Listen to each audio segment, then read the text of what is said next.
மெட்ரோபிப் நேயர்கள் அனைவருக்கும் வணக்கம். வாரம் வாரம் நம்ம நிறைய சிறப்பு விருந்தினர்கள் பார்ப்போம். அதுக்கப்புறம் ஒரு ரொம்ப மகத்துவமான இடத்துக்கெல்லாம் போயிட்டு நம்ம விசிட் பண்ணுவோம்.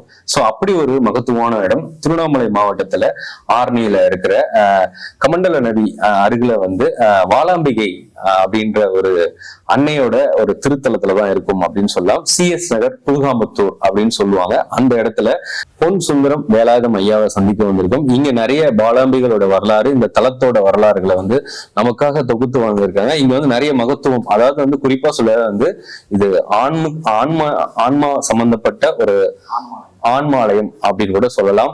அந்த மாதிரியான ஒரு இடத்துக்கு தான் நம்ம வந்திருக்கோம் அப்படின்னு சொல்லலாம். இங்க நிறைய விஷயங்கள் ஐயா தனிப்பட்ட முறையில நிறைய இவர்களுக்கு சீடர்கள்லாம் இருக்காங்க. நிறைய அவங்களுக்கு தீட்சையெல்லாம் கொடுத்துருக்காங்க. என்னென்ன விஷயங்கள் அவர் பண்றாரு அப்படின்னு சொல்லிட்டு ஐயா கிட்ட கேட்டு தெரிஞ்சுக்கலாம். வணக்கம் ஐயா. பல ஆசிகள். அருள்மிகு அன்னை வாலாம்பிகா ஆலயம் என்பது இந்த ஆரணியில் பிரசித்தி பெற்று வரக்கூடியது. ஆரணி திருவண்ணாமலை மாவட்டத்தில் உள்ள கமண்டல நதிக்கரை ஓரத்தில் நமது புத்திரகாமட்டி அம்மன் ஆலயத்திற்கு அருகாமையிலும் அமைந்துள்ளது. புத்திரகாமட்டி அம்மன் ஆலயம் என்றால் ஸ்ரீராமனுக்கு தசரத மகாராஜாவுக்கு புதல்வன் இல்லை என்கின்ற காரணத்தில் இங்கு தசரத மகாராஜா யாகம் செய்து ராமன் அவதரித்தார் என்ற வரலாறு, அந்த வரலாறோட நாங்க இணைந்திருக்கிறோம். எங்களது ஆன்மாலயமானது மாணவர்களுக்கு அடியேன் உபதேசம் செய்வது போல சித்தர்கள் வரிசையில் இந்த ஆன்மாலயம் பிரதிபலிக்கிறது. இந்த ஆன்மாலயத்தில் விளங்கக்கூடியது சித்தர்களை சுற்றி நாங்கள் அமர்ந்து அங்கு இவ் ஆலயம் சிறந்த பிரணவ கொடியோடு தவழ்ந்து இவ் ஆலயம் இயங்கிக் கொண்டிருக்கிறது. ஐயா, அந்த கொடி மரம் சொன்னீங்க இல்லையா? ஆமா. அந்த கொடி மரத்துல ஒரு பச்சை நிறத்துல நடுவுல சங்கு பொறிக்கப்பட்டிருக்கு. அதனுடைய மகத்துவத்தை மக்களுக்கு எடுத்து விளக்கும். இப்பொழுது இந்த ஆலயத்திற்கு முதன்மையாக விளங்குவது, ஜீவநாடியாக விளங்குவது பிரணவ கொடி. இப்பிரணவ கொடி ரகசியத்தை அதிகமா நாங்க வெளியிடக்கூடாது. ஆனாலும் அதில் தவழக்கூடிய கொடி பச்சை நிறத்தில் ஒளிவிடக்கூடிய சூரியனோடு சங்கு பிரதிபலிக்கிறது. இந்த சங்குதான் நமது 2 செவிகளாக விளங்குகிறது. இந்த செவியில் ஓங்காரம் ஒலித்து கொண்டு நாம் வாழ்ந்து கொண்டிருக்கிறோம். நாம் அந்த ஓங்காரத்தை அறிந்தோம் இல்லை. அந்த ஓங்காரம்தான் சப்த சுரங்களை உடையது என்று முன்னமே குறிப்பிட்டேன்.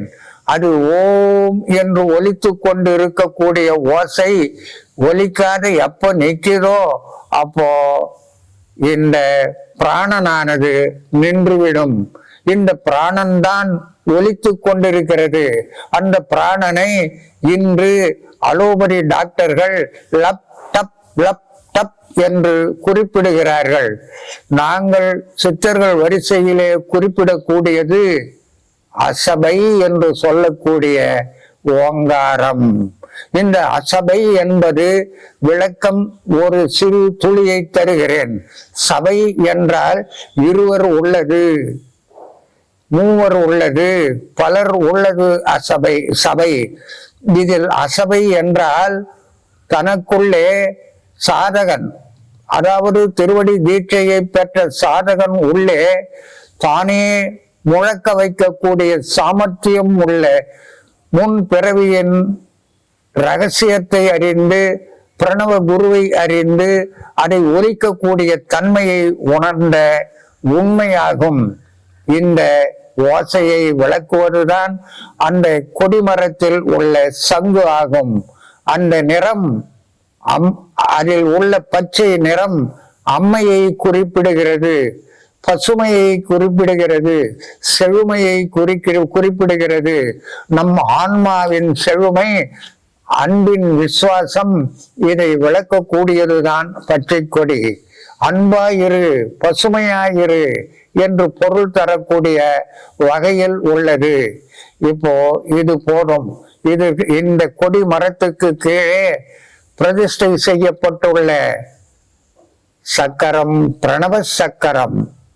இது ஸ்ரீ சக்கரம் அல்ல, அல்ல, அல்ல. இது பிரணவ சக்கரம்.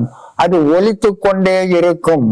அது ஆன்மாக்களுக்குத்தான், இந்த ரகசியம் தெரிந்த ஆன்மாக்களுக்குத்தான் அது புரியும்.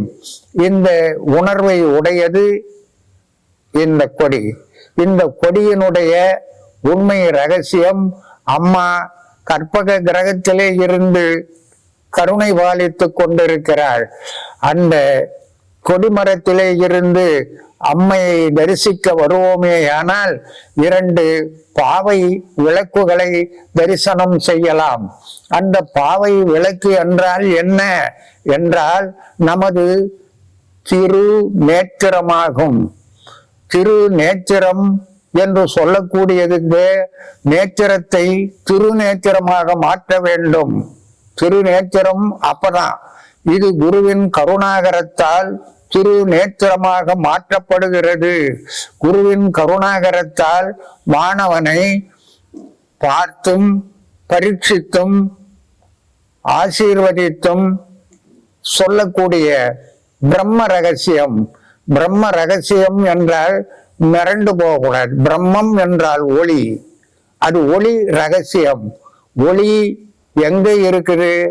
நீங்க மகாவிஷ்ணு படத்தை பார்த்திருக்கலாம், அம்பாள் படத்தை பார்த்திருக்கலாம்.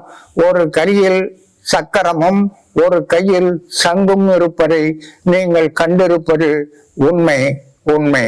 அதே சங்கு சக்கரம் தான் இங்கே விளக்கக்கூடிய 2 நேத்திரங்கள்.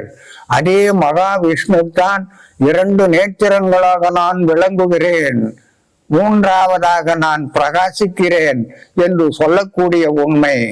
இதுவேதான் சிவத்தத்துவம். சிவம் 3 நேத்திரங்களை உடையவர் என்றும் இதே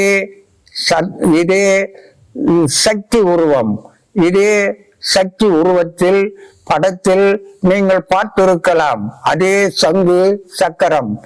இது திருநேத்திரமாக ஒவ்வொரு மனிதனுக்கும் விளங்குகிறது. இந்த மனித பிறவி என்பது விலை மதிக்க முடியாத ஒரு பிறவி. இப்பிறவி புல்லாகி பூடாய் புழுவாய் மரமாகி பல்விருகமாகி பறவையாய் பாம்பாய் கல்லாய் மனிதராய் தேவராய் செல்லோ நின்ற இத்தாவர ஜங்கமத்துள் எல்லா பிறப்பும் பிறந்து இழைத்தேன் எம்பெருமான் என்று சொல்லக்கூடிய நிலையிலே அந்த ஓங்காரத்தை வழி வழியே நமது அகத்தியர் பெருமான் உரைத்தவாறு எங்களது பரம்பரையில் தெரிந்து அதனை அடியேன் மாணவர்களுக்கு இங்கு விளக்குகிறேன். அகத்தியர் நமக்கு இங்கு எடுத்து சொன்னது என்ன? பிறவா பெருநிலைக்கு உன்னுடைய ஆன்மா இப்படி இருக்கிறது என்று பாவை விளக்கை சுட்டி காட்டி 2 நேத்திரங்களை சொல்லி அதன் உள்ளே இருக்கக்கூடிய மகாமேருவை ஸ்ரீ சக்கரத்தை அதற்கு எதிர்ப்புறமாக விளக்குகிறார்.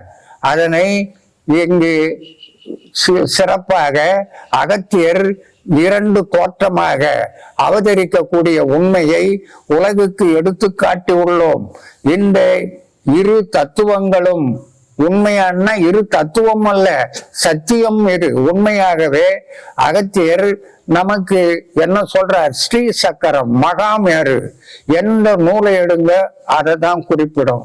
சைவமாவட்டம் சைவம், வைணவம், சாக்தம், சௌரம், கௌமாரம், கணாபத்தியம் என்று சொல்லக்கூடிய எந்த நிலைக்கு சென்றாலும் இந்த அடிப்படை கல்விக்குத்தான் வந்து ஆக வேண்டும். இப்பொழுது அகத்தியர் நமக்கு மகாமேருவை புகட்டினபடியால் அதே மகாமேருதான் ஸ்ரீ சக்கரமும் ஆகும். அதே நிலையை தனது நேத்திரத்தின் மூலமாக மாணவனை பரீட்சிக்கிறார், உபதேசிக்கிறார். மாணவன் எப்படி வந்தான், எப்படி ஞான பிள்ளையாக மாறுகிறான் என்பதை சற்றுதான் உங்கள் முன்னிலையில் சொல்ல விருப்பப்படுகிறேன். அகத்தியர் சொல்லக்கூடிய உண்மை அதுவே பாரம்பரியமாக வருகிறது. இது உண்மை என்னன்னா, திருநேத்திரத்தால மாணவனை திருநேத்திரத்தாலை பரீட்சித்து உபதேசிக்க கூடிய காலத்திலே தாய் வயிற்றில் இருந்து வந்த மாணவன் அதோட சரி. அதுக்கு மேல பிறவா பெருநிலையை அடைய பிரணவ குருவை அடைகிறான். அந்த பிரணவ குருவின் திருக்கடாட்சம் கண்ணின் வழியே மாணவனை கோழி எப்படி குஞ்சு பொறிக்கிறதோ அதுபோல அடை காத்து தன் வசம் வைத்திருந்து தன் திருநேத்திரத்தால் மாணவனை தன் மாணவனாக மாற்றிக்கொள்ளுகிறார். பிரணவத்தை போதிக்கிறார். இந்த போதித்த நேரத்திலே தாய் வயிற்றில் இருந்து வந்த பிறவி போய் அடுத்து குருவின் திருநேத்திரத்திலே உதித்த மாணவனாகிறான். இந்த மாணவனை பற்றி பிறகு ஒரு இடத்தில் பார்ப்போம். இப்போது இதுவரை போதும்.